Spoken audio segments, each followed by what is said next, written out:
Greetings and salutations, everybody. Feng Shui with Anita and Cheryl. Anita's over there, or over there. I'd be the Cheryl and the Feng Shui with Anita and Cheryl here. And we are, well, we say this with every interview because we love it, but we're super excited to introduce, uber excited to introduce. And if I could do it with a Kermit the Frog accent, I would. Another member of our flock to our flock. Now, if this is the first time you're tuning into us, the YouTube channel is Feng Shui with Anita and Cheryl. That'd be us. And this playlist is our flock. Mm-hmm. So without further delay, Miss Anita, let's get this baby started. Okay, like you said, I'm uber excited to introduce our flock to our friend, Scottie. And otherwise known as Scott McDermott, but most of his friends call him Scottie or Scott. And I love how the universe works, because Scott and we met over 20 something years ago, back in the day of, can I say his name? Uncle Harv. Yeah, we'll just call him Uncle Harv. Scott and I both worked with Uncle Harv and did a lot of really cool stuff. One of them being warrior training, and that's how I first met Scott. And interesting how Cheryl, my Feng Shui partner, she met you in a whole other situation, and yet we still have this, this synergy, this connection, so it's really, really cool. So I love that. And, we might talk about some of those warrior training days, because that is a lot of you, that's in your heart. But I just want to tell everybody that's listening to this or watching this, that there is no other person that I personally know that has the resilience, the sheer determination. I could almost get teary-eyed, because you are, I don't know how you do it, Scottie. I mean, you really are the epitome of knock them down, bring them up, knock them down, bring them up, knock them down, bring them up. And every time you get up, you get stronger, you get bigger. Your circle grows, and the amount of people that you have impacted in such a profound and positive way is just, like I say, I mean, I just get teary-eyed, and you are beyond inspirational. So I'm thrilled that you're here. I'm thrilled that you are our friend, and we call you, our guest. And, just again, for some other people, they can search, Scott McDermott on the internet, and they're going to find out that you are a business owner, that you are a fitness coach, that you are a author, that you are a triathlete, that you are an Ironman participant. Yeah. Iron Man, you're a movie star, right? All of those things. And I know we're going to talk about that. And you're a radio host too. Look at this wonderful studio, because you did some radio hosting, and I love that. So yeah, there's so many pieces and parts of you, and I know we have a short amount of time, and we just want to, get to it. So Cheryl, Cheryl, there we go. Anita, I never know where to point. Breathe. Yeah. Well, can I just jump in and say thanks? That was very nice. Absolutely. We like to surprise our guests like that, But she's true. Like Scottie, as long as I've known you, resilient and determination are probably two of the best words that you chose, Anita. I think, like, holy smokes. Scott does not know the word can't. No. So very cool. Yep. But we want to start kind of back at the beginning, because like Anita said, people can go onto Google and search. But Scott, really, most of the people that we have interviewed, and yourself included, I'm sure, grew up and had a few challenges, whether you fit in, whether your talents were supported, whether you were supported emotionally, developing, etc. Anything of your drives, any of your desires supported. What was your childhood like? Oh, starting out with a big question. Ooh. We do. It's great, and it all dovetails together. I love that you've been dancing around stubborn as heck. You've been saying it way nicer than stubborn as heck, but it is fascinating. I love my parents a ton. So this is never a swipe against them at all. But my parents were both alcoholics, and they smoked a lot, and they did other things, and there was parties all the time. And I grew up as a kid, wandering through the house full of ashtrays and old food and puke and passed out people. And that's just how that was. I mean, as you're a kid, you don't know any different kind of thing, but it was not a lot of fun in a lot of senses. It was rough. Childhood was what it was. And, there was some other situations that happened that, maybe we'll get into, but, childhood was super, super tough. And it's interesting how we don't see ourselves accurately. And, you mentioned Anita Warrior Camp, and it wasn't until Warrior Camp that I had kind of my first big aha moment where I realized I had been viewing my entire life upside down.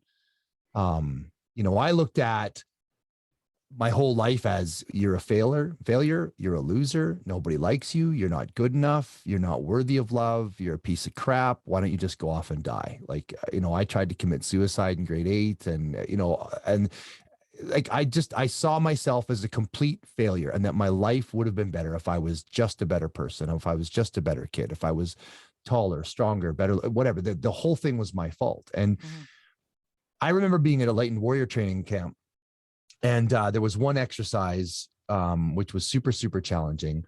And I know we're not really supposed to talk about it, but I don't think they run Warrior anymore. But and if they do run Warrior, they're not allowed to do this exercise anyway, because it's been banned. So I'll tell you quickly. I was this one exercise. It was a jujitsu ninja kind of a part of the course, and your partner and you face off each other, and one partner has to think of the most vile, rotten, negative, awful, hateful thoughts they can and choke the other partner.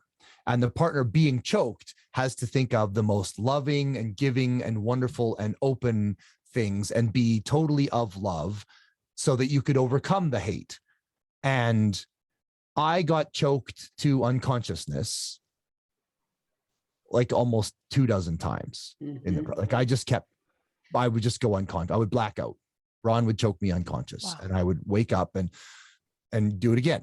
And I'm sitting there thinking, oh, you're such a loser. You're such a failure. You can't even do it. Because when it was my turn to choke him, I couldn't come up with enough hate to overcome his love. I couldn't choke the man at all. He never passed out once. And I sat there thinking, well, you are such a loser. You're such a failure. Like, you can't even do that simple. I don't understand. And I just didn't get it. And then there was a couple of other exercises that I succeeded at better than anybody else in the entire group. And I was just baffled. I was like, I don't understand this. And in the sharing circle at the end, my partner, Ron, stood up and he said, and I don't know if I can even tell this without crying, because I always do, but he said, I want to acknowledge Scott, my partner. And I was like, you want to acknowledge me, but I'm a loser. I failed.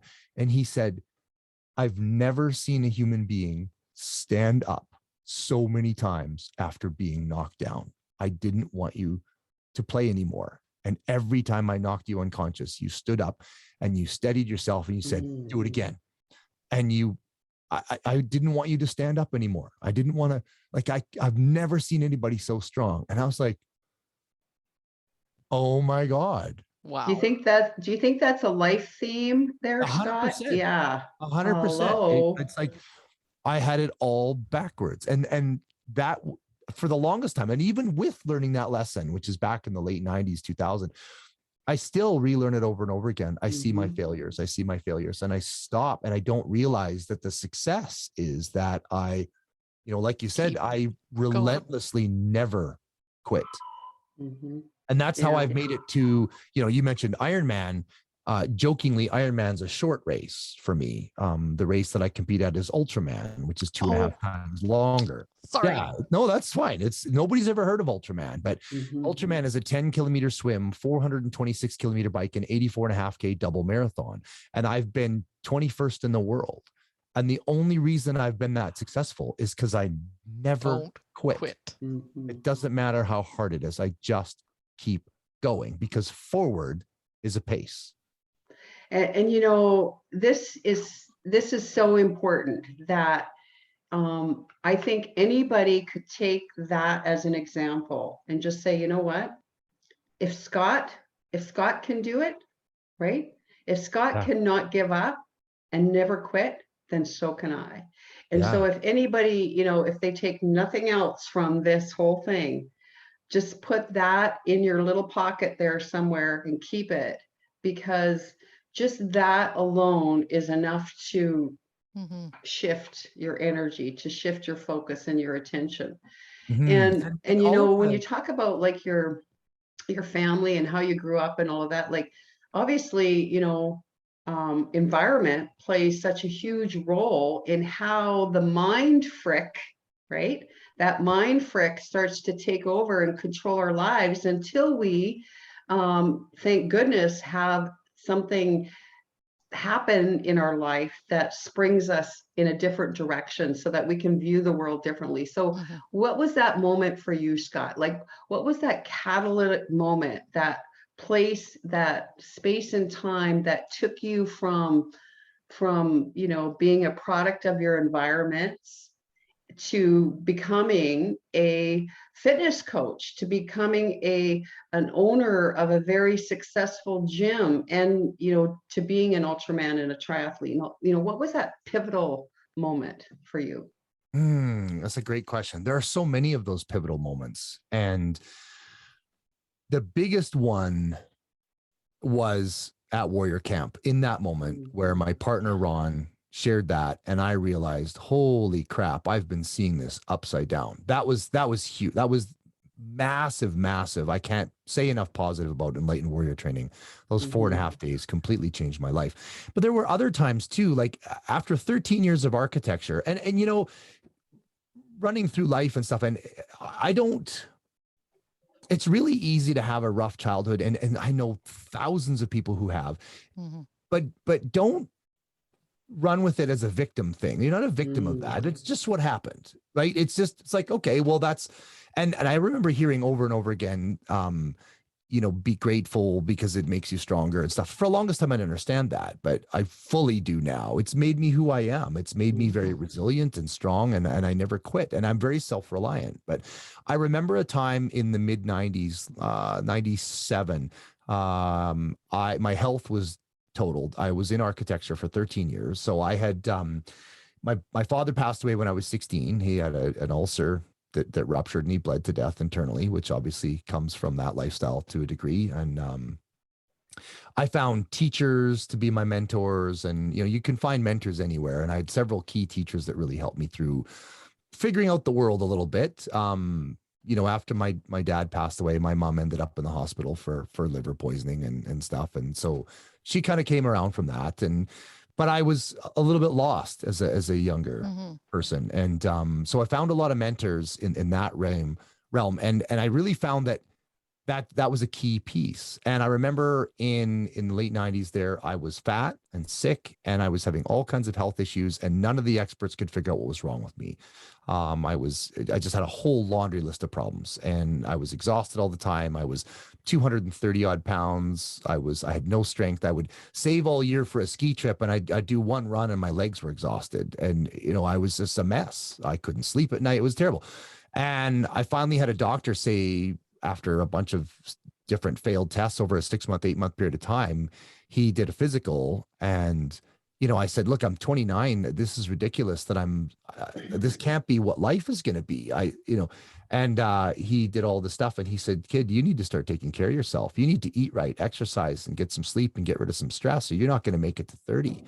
You're a candidate for a heart attack. You're a ticking bomb. And so I took that advice to heart. And the next day I found a mentor who was a personal trainer, and I just about-faced my whole life. I went through the house. I threw out all the junk food. Thankfully, my wife was off at college at the time. So I wasn't throwing out anything she wanted, but I gutted my house. I completely changed my lifestyle. And I went from Pillsbury Doughboy to 6-pack abs in 5 months, and just was in the best shape of my life. And And it was a funny process because at the office, at first, like in the first week or two of this, when people started to hear, you know, when a 30, 40 person architectural firm, they started to hear, wait, Scottie's not having sugar? Come on. Mr. Donuts for everything is not having junk food. What are you talking about? Then they would try to tempt you. Oh, come on. I made cinnamon buns. Have one. Yeah. And they tried to make me knock off course. But my resolve was non-negotiable. And then after about 2 or 3 months, people would come up to my desk at work and they'd be like, so what are you doing? How did you do that? And can you teach me how you did that? Because you look really good. And so pretty soon, almost the whole office was what was referred to as the plan. So nice. I started coaching people for fitness and health, and it swept through the office, and everybody started to be motivated by that. And I just thought, oh my gosh, this is what I want to do with my life. Architecture was good, and I was good at it, and I was skilled, and I went to Warrior Camp, and I realized this whole thing about seeing life upside down and realizing that I was actually a strong person, not a failure. And I've relearned that lesson about 100 more times since then. It wasn't a one and done, but I got back from Warrior and I walked into my boss's office, and 2 weeks before I was an associate partner in the architectural firm, I resigned. I quit and I went to work in a gym. And because I had been doing part-time training and stuff, and I just left and went to the gym, and I did that for about 1.5 years. And I ended up going contract architecture for a while because I couldn't pay the bills as a trainer. But then I built my own gym. I had that crazy big dream of like, you know what, I'm going to build my own gym. And I did. And I ran it for 18 years. And it's been such a great gift to be able to coach people and help people, inspire people, and to learn and grow and improve and follow my bliss. Yeah, no, it's an incredible story. And I do want to, bring some attention and awareness to, I guess we're kind of jumping over things a little bit and whatever, but what's the one moment? There were so many moments, but that was kind of, those are the two main things that shifted everything in a different direction. Yeah. And I think when we look at things spiritually or from a higher perspective, I think those things, you were always destined for that path, and you were always destined to be the person you are right here, right now, today. And, it just took a few bumps and whatever, but I think, no matter if somebody is off course for a little while, we're always going to be steered in the direction of where we're supposed to be on our path. I believe that in my heart. But you had some bumps, and part of what makes you so resilient and determined, and I want people to just hear a little bit of the story, and then I want them to go find it. But when you were, training to be a Ultraman, the triathlete, and then you had a film crew, and they were just, they happened to be following you around because you wanted to make a documentary about being an Ultraman. And, so share a little bit about that, because again, what happened to you, and where can people find the story, and, just give us a little clip. Sure. To condense it as tightly as I can. I had been doing a lot of training in sort of bodybuilding style stuff and functional training. And then there was a triathlon in our town, a half Ironman triathlon. And I thought, I wonder if I could do that. Like, I wonder if I could finish one of those, because like I couldn't swim lengths, but I could, put off drowning. Like I could swim, right? I'd never swam laps or anything. I'd never swam in open water, but I could swim. And I was a spin class instructor, so I could ride the crap out of a bicycle and a stationary bike for an hour. And I used to run in high school before I broke my back, but my back was healed. I just hadn't been running. And I thought, I wonder if I could finish a swim bike run. And I hired a coach, and I started training for that. And in 2005, I did my first sprint triathlon. I was 14th overall. It's like, this is awesome. And then I did an Olympic distance in Calgary, and I was in the top 20%. And then I did Sylvan Lake half Ironman triathlon. I was 8th in my age group. I think I was in like top 20 overall out of the whole race. And then I earned a spot to Ironman Canada 5 weeks later. So I doubled all my distances in 5 weeks and went to Ironman Canada. And I remember being at the top of one of the mountains on the 180K bike course at Ironman Canada. And it was the first time in my life I had legitimately, really, truly been proud of myself, because I had done this.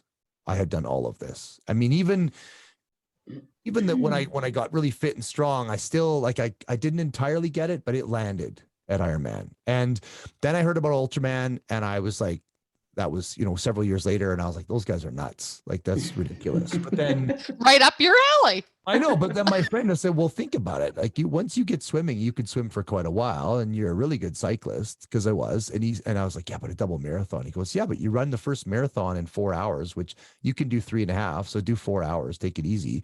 And then you've got 8 hours to run another one. And I was like, oh my gosh. And I signed up, and I was 6th overall at Ultraman Canada.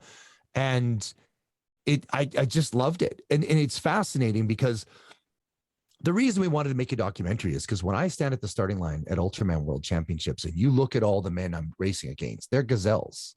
Mm-hmm. They're 6'1", they're 5'11", they weigh 140, 160 pounds max. They're gazelles. And there I am. I'm 5'10", 200. I've got these thick, chunky, short legs. I don't look like them at all. And they're just like, who brought the rugby player? Like, right? What are you doing here? And then, but I'm really stubborn, and I train really hard, and I train the hardest way you can. Like, if it's awful, I do extra of that. And it's just allowed me to succeed in a place where I don't have the genetics for it at all. I don't remotely have the genetics for what I do, but I just never quit. And that has become my asset. And so in 2015, I thought, it'd be really fun to make a short documentary film about this regular schmo guy who's just average, doing this crazy, not average thing, and this little race that nobody's ever heard of. Because Ultraman, there's no prize money, there's no awards, there's no TV coverage, it's not on the news, nobody cares. It's this quiet little race been running for 40 years, and nobody's ever heard of it. And I thought it'd be really fun to do a film, because the great thing about Ultraman is that the athletes all care for each other. The 3 words are Ohana, Kokua, and Aloha. Aloha is love, Kokua is spirit, and Ohana is family. And we all, there's only 40 people in the world allowed in the race. You have to earn your way in. You have to be accepted. And it's this tight little group, and we all help each other out. Like, if an athlete needs water or food from our van, we give it to them. If I need some and my van's far away, they give it to me. There was one time when the van of one crew, their alternator blew, and it was 3 hours for them to get the van fixed. And during those 3 hours, their opponent, the other crew, crewed for 2 athletes. Because we all want to do our best on the day, and I don't care how we get there. So we were filming this. And then, so when I did the race in 2013, it was great. I was 21st overall, and I thought that was a lot of fun, but it took me by surprise. I didn't realize how hard it was going to be on the island of Kona. It's hot. It's 520 kilometer course. It's and a 10 kilometer open ocean swim. In 2013, I threw up for 3 out of the 4.5 hours I swam. Like, I got motion sickness, and I got some salt water in my mouth, and I threw up while I swam for 4.5 hours in the salt water and the currents and the waves and the swells. It was horrific, but I still managed to claw my way to 21st overall, which was pretty cool. When I went back in 2015 and we were making the film, I was training extra hard because I wanted to be top 5. I wanted to compete. I didn't want to just finish. I wanted to race. And on day 2, I was going just under 70 kilometers an hour on my bike in a little bit of a rainstorm. And apparently there was algae on the bridge deck. I don't remember that because I woke up in the brain trauma unit on a different island 3 days later. And I had sprained my fingers. I'd sprained my wrist. I broke my arm in half. I shattered my shoulder into 4 pieces. I broke 5 ribs. I busted my knee, and I broke my skull open. I had whiplash. I split my eye open. I had one of the worst brain injuries you can get. And so the film plot changed a little. Yeah. So I got home to Canada, and they put metal in my shoulder, and they put metal in my arm, and we rebuilt my knee. And obviously I had neurologists and CAT scans and MRIs and a neurologist, and I did hyperbaric oxygen for 3 months, and we got my brain to work again. And then it was a 3-year attempt to crawl back to the World Championships. And it took all of it to get ready. And I'm proud to say now that my shoulder, after 5 years of physiotherapy, I can raise it above my head. I have full range of motion. I have a few issues brain function wise, but they're really livable. I really struggle with remembering names and some of my short-term stuff. I make a lot of notes to overcome that part that was damaged with the back of my head, but I made a full recovery. We went back in 2018 and I finished. I was 25th, 5th or 6th. I don't remember overall. I think it was 25th overall. And actually had a pretty stellar race in a field. They had changed the race course that year because of the volcanoes. We had to go up and over Saddle Mountain Road, which is 14,000 foot of vertical elevations, halfway up Everest. And 14 people running or biking, cycling up 14,000 feet. 14 people out of the 40 didn't finish the race. So it was a tough year. And we filmed it and it's great. And it's on www.warriorcodefilm.com. So it's warriorcodefilm.com. And you can watch. It's free on YouTube. It's 82 minutes. It's family friendly. There's no potty mouth. There's nothing like my son watched it when he was 7 and he's fine. And so, there. I don't know if I can make that any tighter. You know what?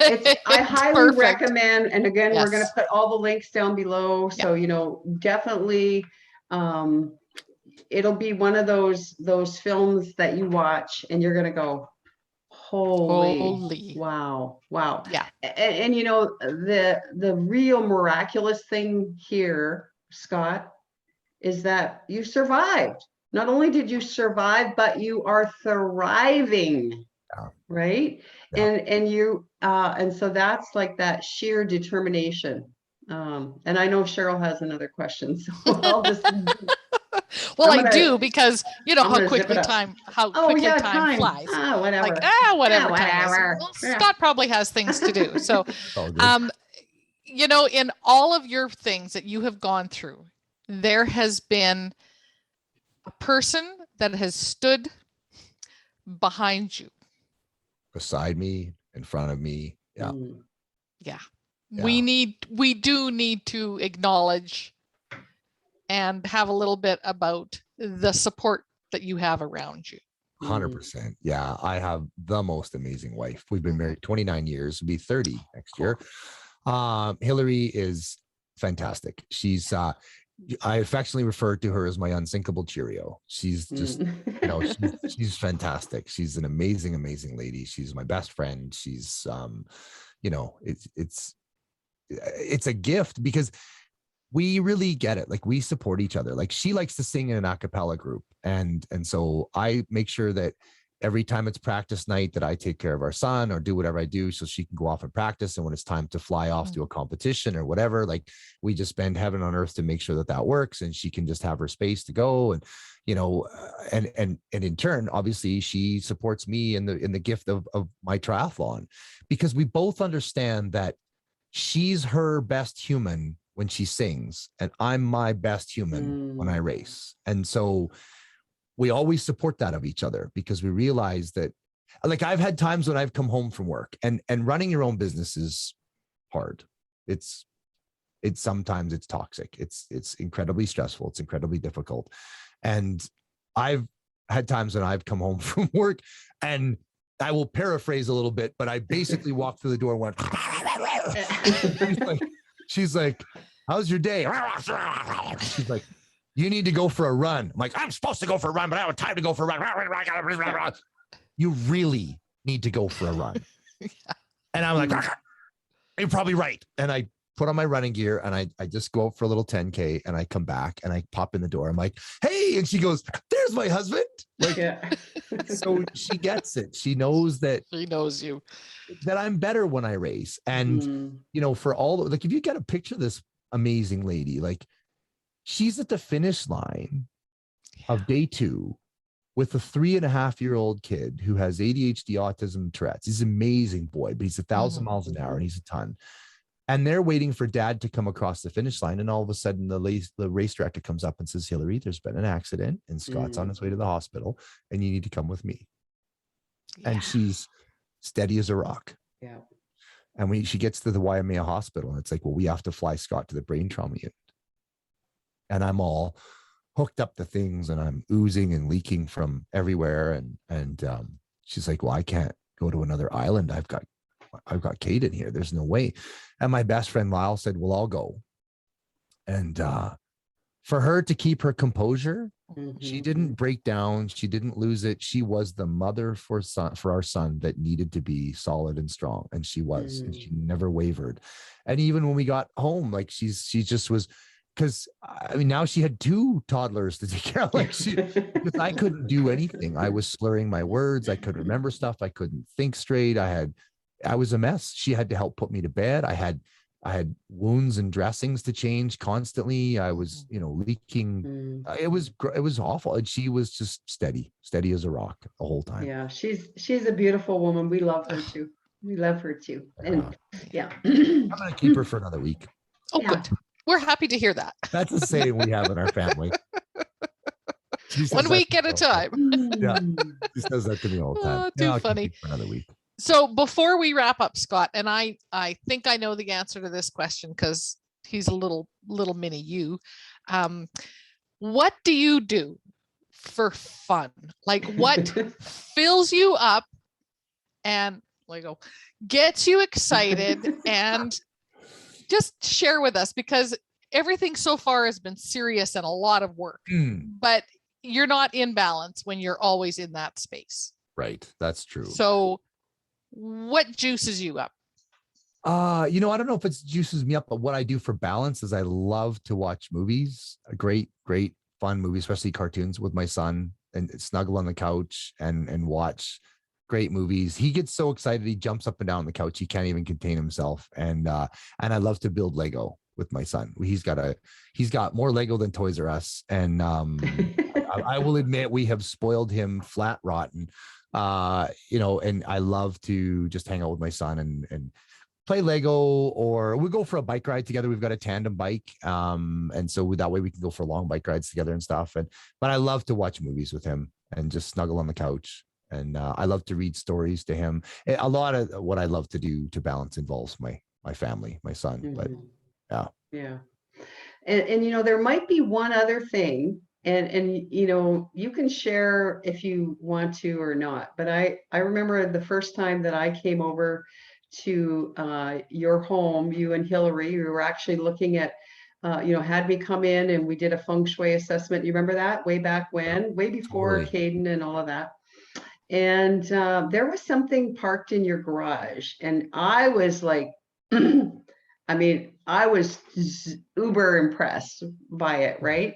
And I know you still have that thing parked in your garage, and I'm sure that's a lot of fun too. And I don't know if you want to talk about that or not, but I think it's just a really cool thing that people wouldn't like. I didn't expect that from you. Do you know what I mean? For some reason. Because it's a custom-built coffin with a dead person in it. No, it isn't. No, because it's on that realm of fun. And now that I've got to know you over the years, I understand a little bit more of, but I love that thing in your garage. Yeah. Well, it's funny. It's another era. I have a 1970 Buick Skylark, so it's a muscle car. I bought it when I was 17 to go visit a girlfriend that I had met in Sylvan Lake, as it turns out, which is where I now live. And I blew the motor on the way over, and she had already picked somebody else and dumped me. And I took the Greyhound home, and it was a whole big thing. But I still have this car. It was a rusty old piece of crap when I got it in high school, but I still have it. And now it's fire engine red. I rebuilt it. I know every nut and bolt on the whole car. And for a few years, I was president of the British Columbia Buick Grand Sport Association, the Buick Club. And my life was every other weekend going to car shows. So it's really changed. But yeah, I still have the Buick. Caden loves to ride in it. I don't drive it as much as I would like these days, which, it's an Ultraman year, which like last summer when I wasn't training for Ultraman, we took the Buick out quite a bit of times. But this year, because I've been training for the Ultraman World Championships, we haven't had it out once. Just a time thing. And of course, now the Ultraman's been canceled for 2021. They've canceled it and deferred it to 2022. So that's 2 years in a row. Well, whatever. I'm not in charge of that. So more training time. More time to get ready. Yeah, absolutely. Yeah. So maybe you can go have some fun. Go have some fun in the car. Already have. Yeah. Come and pick Cheryl and I up, and we'll go. We'll treat. Yeah. Go cruising. Yeah, we'll go cruising. We can bring Hillary. Yeah. You could bring your wife if you want. Yeah, you could bring your wife. Yeah, sure. Yeah, we'll be fine with that. Anyways, I just think that's so cool. That's so cool that you still have that car, right? From scratch. And it, yeah, I love it. Yeah. So what's next for Scott? Like you already mentioned that you're training again for Ultraman World Championship, and that I don't see that changing in the foreseeable future, but your gym now is closed and you're set up in a completely different environment than most people have ever seen you in. So what's new and forward for Scott that you can see? Well, I think that's one of the fascinating things about life is you have to realize that your biggest challenges are your best opportunities. And, COVID has been a challenge. I mean, like they say, we're all in the same storm, but we're not in the same boat. Some people are in a yacht, some people are in a rowboat, some people don't even have a boat. So in March of 2020, March 17th, we got the provincial order to shut down my gym. And I was going to do I had my sleeves rolled up and I was dug in like a tick and I was going to do all these things. And then I stopped and I went, wait a second, what are you doing? This isn't a fight you can win. This is not 14 days to flatten the curve. You know the science, Scottie. You've studied medicine and research for 23 years. You know where this is headed. It's going to take a long time. And I did the math. I made an Excel spreadsheet and I looked at all of the numbers. And even if all of the online programs I was thinking about were unicorn fairy dust successful, we would fail. And so I made the decision within 48 hours of closing the gym forever. And I waited another day till I could have a staff meeting and let everybody know. Then I let the world know. We sold off all of our equipment. We paid off all of our members so that we didn't owe anybody anything. If you had a prepaid membership, we paid you back out. We took care of everybody, sold off all the equipment. And then I took a few months to decompress and be a little bit numb and realize, okay, well, what are you going to do with your life? Like, what are the things you love to do? And I always circled back to, I love coaching people on health and fitness and nutrition. It's just what I love to do. So then it became, well, how can I do that? And I built this podcast room. And I run a 21-day nutrition reset program online. So it's 3 weeks. It's a fantastic program. You get daily mindset videos from me every morning. So you get a 3 to 9, 12-minute video. They're usually average around 7-8 minutes, covering all manner of fitness, psychology, how to get through this, how to set your life up to win and succeed. And I run that pretty much every month on the first Monday of the month. And I also do a 6-week nutrition program, which is the follow-up to that one. So I coach about 20 to 30 people a month or so. And I've helped so many people average on the 21-day reset. They average about 6 to 7 pounds down in 3 weeks.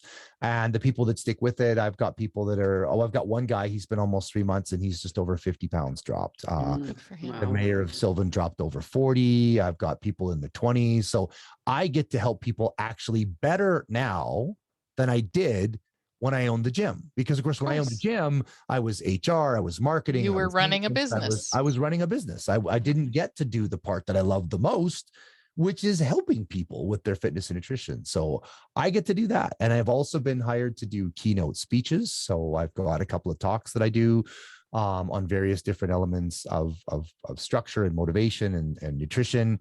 And all the things that I've learned over the years of racing. And I've also been writing. I've co-authored a book that was #1 international bestseller. So I've been doing all the things, tons and tons of stuff. So when we look back, COVID was a blessing.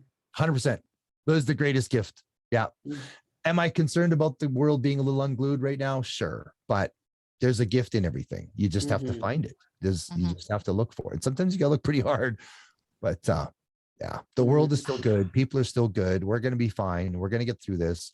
I remember my mother-in-law telling me stories of growing up in World War II Holland as a little girl, hiding in the walls so the Germans didn't grab them, and having, like, once a month their family from the farm would come down and they would bring a couple of pounds of butter and they would sit around the table with spoons and eat butter. 100% malnourishment for 3 years. And she's phenomenally successful. She had a great life as a physiotherapist. She's happy and healthy and wonderful. We'll get through this. It might be bumpy for a few years, but we'll get through this. And you know what? If anybody needs some inspiration, just follow the links. Go watch The Warrior Code. with our Yeah. friend Scottie McDermott.